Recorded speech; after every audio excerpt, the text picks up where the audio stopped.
আজ 9ই আগস্ট। বিশ্ব আদিবাসী দিবস।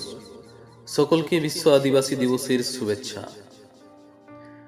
কিন্তু এই আদিবাসী দিবস পালনের নামে যা দেখানো হয় কিন্তু বাস্তবে প্রতিফলিত হয় তার উল্টোটি।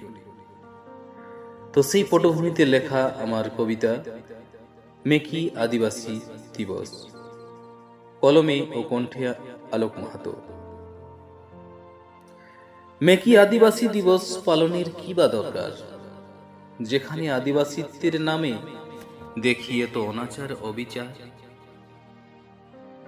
লুটছে দেদার জঙ্গল ভূমি, সত্য সত্তা হচ্ছে হারা।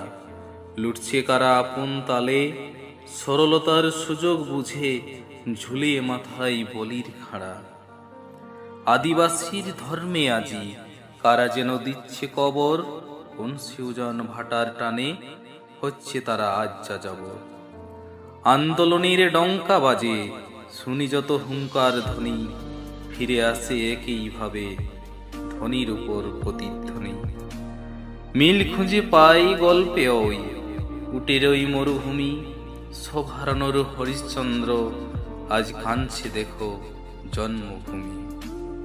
নমস্কার।